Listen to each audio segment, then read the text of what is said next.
Hi everybody, we've made it to the very last chapter of George's Marvellous Medicine.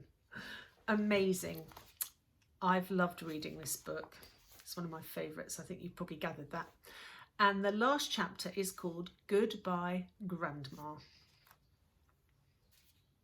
There's still something you've left out, Mr. Cranky said. I can't think what it would be, George said. Give it up, Mrs. Cranky said. Pack it in, you'll never get it right.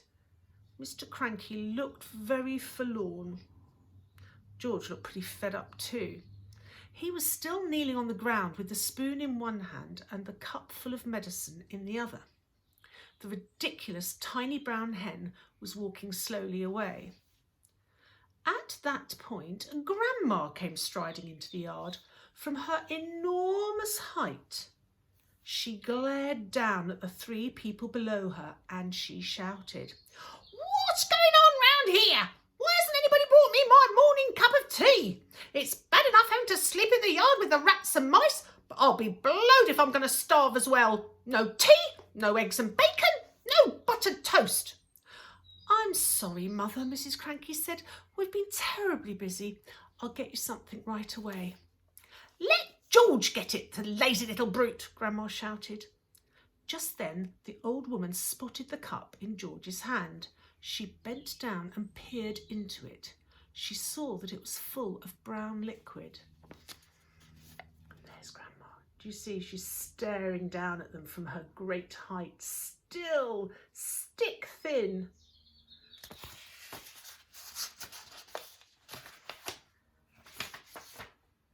It looked, the brown medicine, very much like tea. Ho, ho, she cried. Ha, ha! So that's your little game, is it? You look after yourself all right, don't you? You make quite sure you've got a nice cup of tea in the morning, but you don't think to bring one to your poor old Grandma.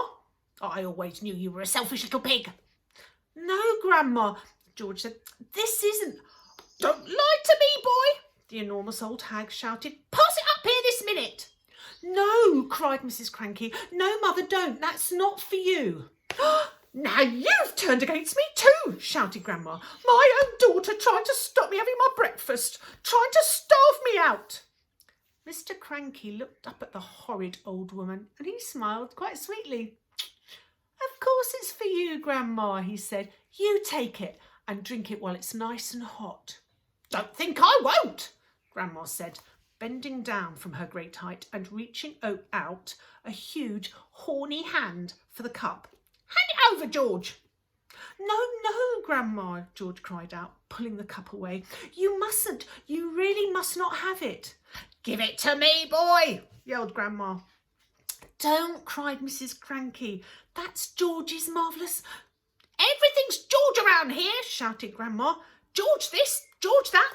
I'm fed up with it. She snatched the cup out of little George's hand and carried it high out of reach. Drink it up, Grandma, Mr. Cranky said, grinning hugely. Lovely tea. No, cried the other two. No, no, no. But it was too late. The ancient beanpole had already put the cup to her lips, and in one gulp she had swallowed everything that was in it. Mother, wailed Mrs. Cranky, you've just drunk 50 doses of George's Marvellous Medicine No. 4, and look what one tiny spoonful did to that little old brown hen. But Grandma didn't even hear her. Great clouds of steam were already pouring out of her ears and her mouth, and she was beginning to whistle.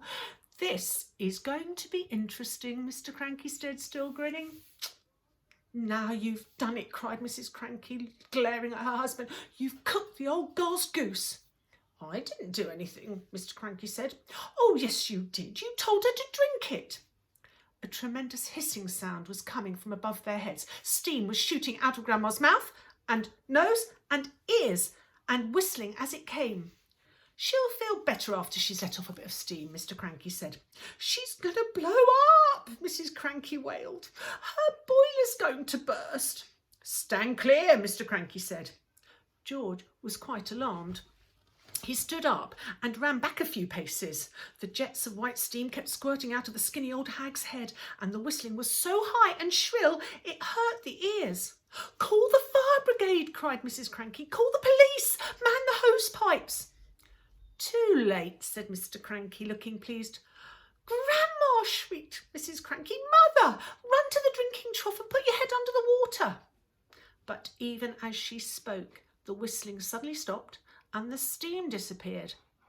That was when Grandma began to get smaller. She had started off with her head as high as the roof of the house, but now she was coming down fast. "Watch this, George," Mr. Cranky shouted, hopping around the yard and flapping his arms. "Watch what happens when someone's had 50 spoonfuls instead of one." Very soon, Grandma was back to normal height. "Stop!" cried Mrs. Cranky. "That's just right." But she didn't stop. Smaller and smaller she got. Down and down she went. In another half-minute, she was no bigger than a bottle of lemonade. Yeah.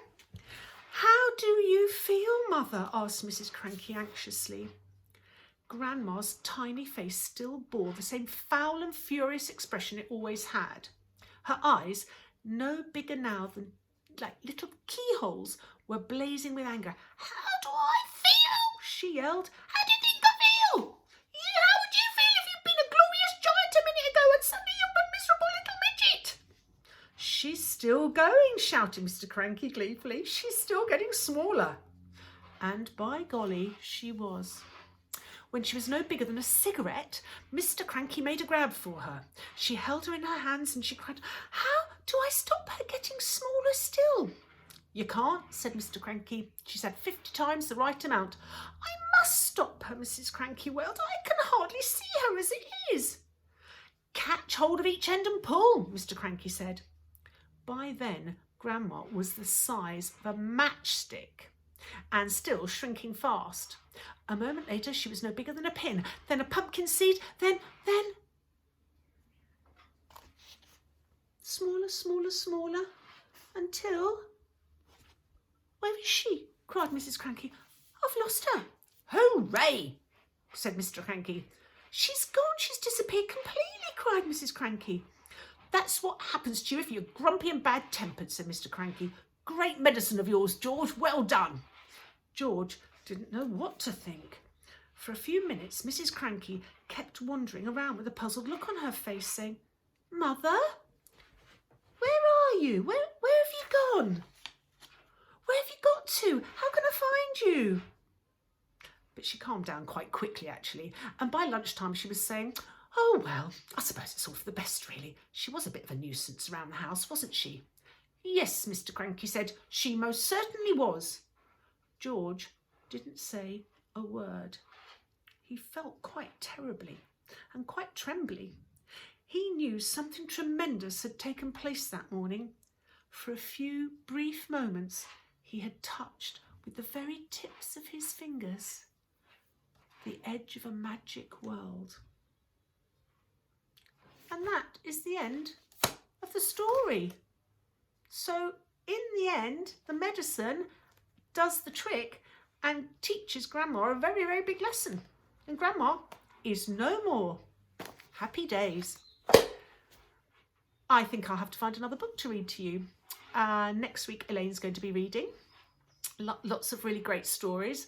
And I'm sure I will be back at some point with another chapter book that we can enjoy. But bye for now.